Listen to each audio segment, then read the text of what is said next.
Okay, so the all-new iPad 9 versus its own sibling, the all-new iPad mini or the Mini 6.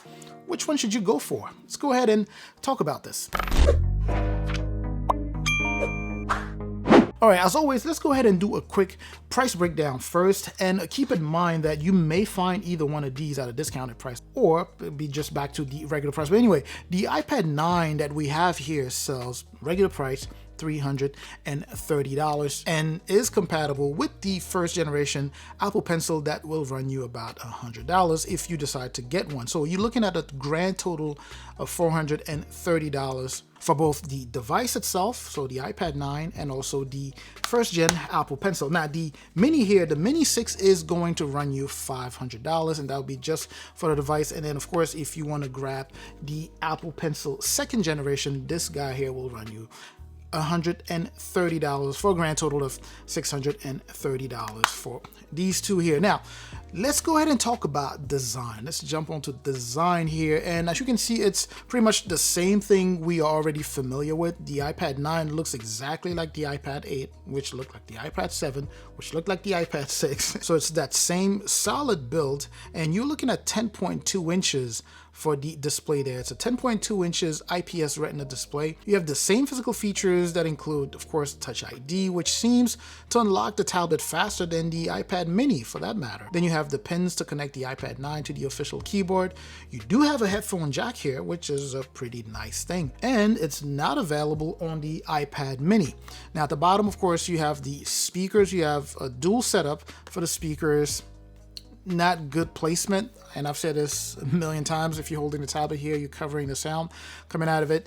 And you also do still have the Lightning port, which on the mini you have a USB Type-C port. So still the same slow transfer speed and, not standardized port. You have the same thick bezels at the top and at the bottom, pretty much reaffirming that same old look. The iPad mini, on the other hand, went through a complete makeover and no longer looks like the mini version of the iPad, but instead is looking like a mini version of the current iPad Air 4, right?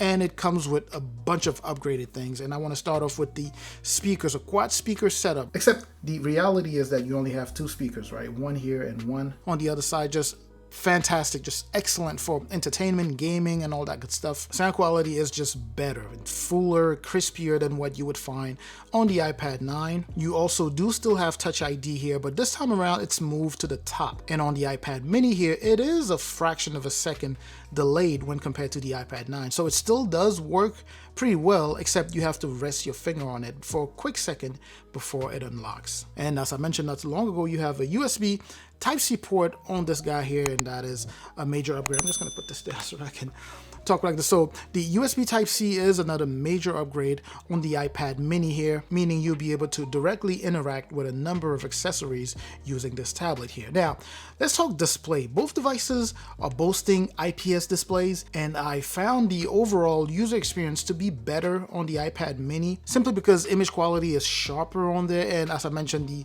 speakers, right? So they really get you a little bit more immersed in that user experience, in that whatever movie you're watching, whatever entertainment you kind of locked in, whether it's a game or watching a movie.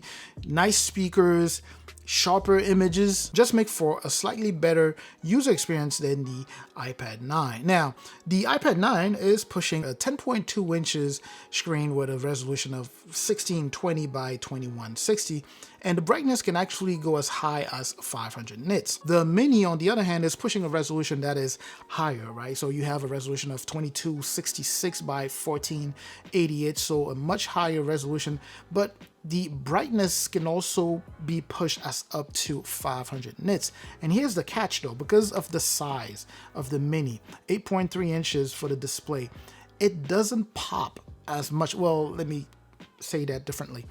It doesn't look as bright as the iPad 9. So the iPad 9, 10.2 inches, 500 nits, it looks bright simply because the tablet is already large. But with the mini compared to it, you can't really tell the difference. Of course, as I mentioned, some of the things that the mini has when it comes to display is just the fact that image quality is sharper, higher resolution. But in terms of brightness, iPad 9 all day. And with that same resolution, you can deduct that, the PPI is much higher on the mini, which is the reason image quality is so much sharper, right? So you have, I believe, 326 PPI compared to 265, I believe, on the iPad 9. So that is a major difference. And here is the kicker, something that kicks the iPad 9 when it's down. The iPad 9 is a non-laminated screen, whereas the iPad mini has a laminated screen. So as you would imagine, the iPad mini just has a much better looking screen overall. So in terms of, based off the fact that it's a laminated screen, higher resolution, higher PPI, obviously, they both have the same refresh rate at 60 Hertz. They're both locked at 60 Hertz. And speaking of 60 Hertz here, why don't we go ahead and talk about how the styluses interact with that 60 Hertz. The iPad 9 supports the first generation Apple Pencil, and it works pretty well. You will have access to, the extra features. You'll be able to do your cropping or take down notes, draw, all of that good stuff. The iPad mini, it will offer you all of those same features, with the double tap feature that was added. But the main difference that is almost palpable is the fact that the non-laminated screen on the iPad 9, when you are writing or when you're drawing on it, you can easily see the air gap between the tip, well, this one, of the pencil and the screen, right? So it's like you drawing or taking down notes on glass and the screen is like below that. Whereas on the mini, using the Apple Pencil 2nd Gen here, it feels a little bit more natural, right? So the tip of your pen feels like it's really touching the surface and it's drawing and it's writing exactly on that surface. And by the way, before I forget, if this is your first time visiting and you are liking the content so far, I truly appreciate that. Please do me a favor, hit both the like and the subscribe button there before you forget.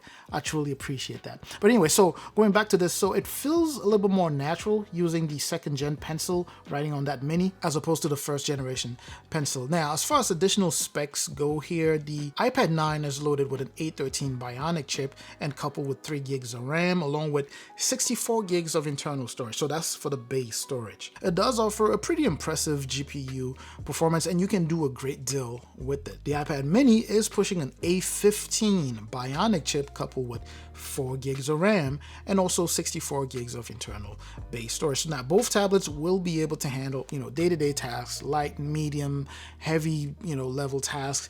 They will also be able to, edit photos, videos, so fairly heavy tasks, they will do that also. Except the iPad mini is going to do them better, right? So when it comes down to just like rendering videos, 4K videos, the iPad mini is going to be done much faster than the iPad 9. The only problem, of course, is just the fact that the iPad mini is so small that, doing productivity work on it is kind of work on its own, right? So it's not really comfortable because it's small. Again, as I mentioned, if you are on the road and you don't have a choice and you need to edit those videos, obviously you'll be able to do that on the iPad mini without any problems.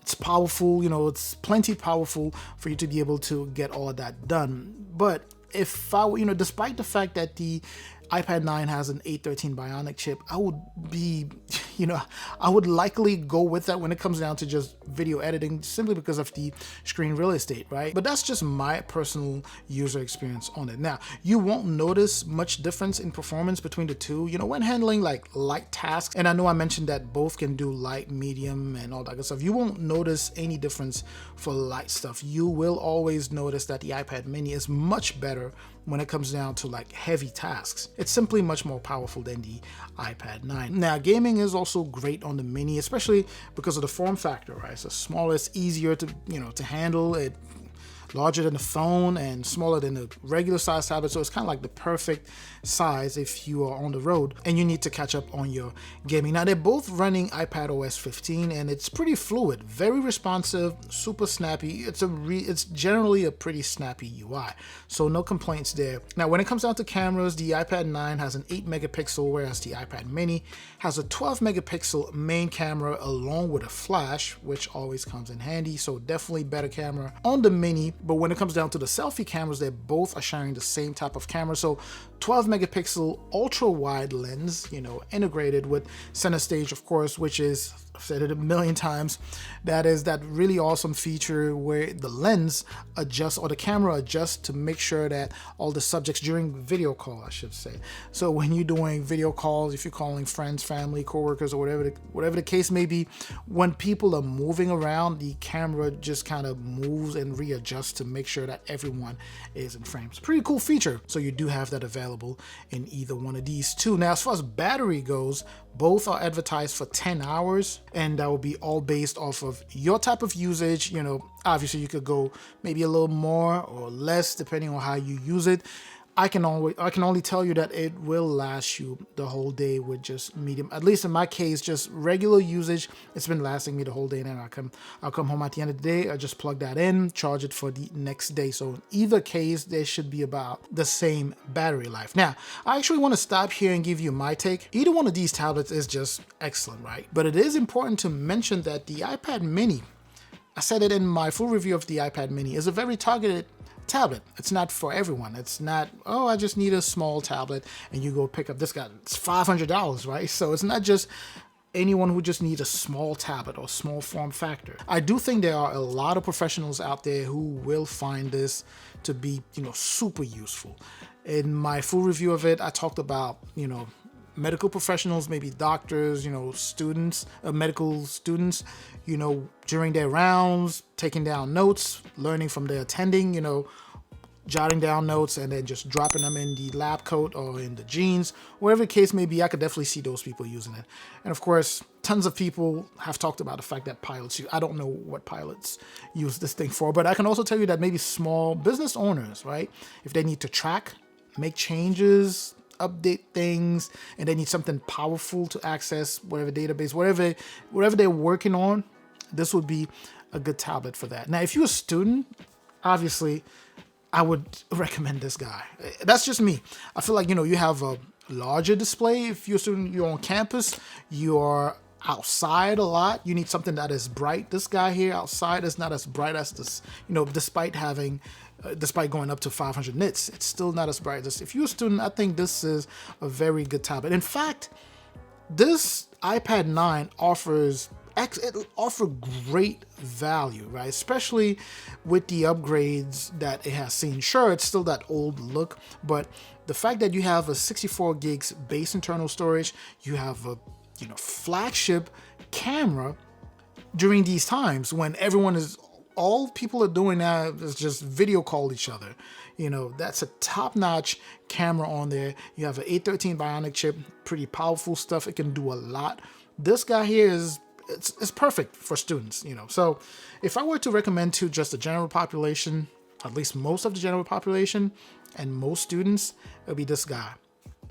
This would be reserved for specific types of students like medical students, maybe engineering students. I don't know what engineering students do, but anyway, maybe them, you know, pilots, since everyone seems to think they all use this, and the other people that I mentioned. But that's just my humble take. I'm certainly hoping that you found this informative, and if you did, of course, make sure to comment, make sure to like the video, share this with anyone that you know is in the market for anything like this. I'm going to catch you in the comment section so we can get that little back and forth going. I'm also going to catch you in the next video. Make sure to subscribe. Did I say that? I probably did.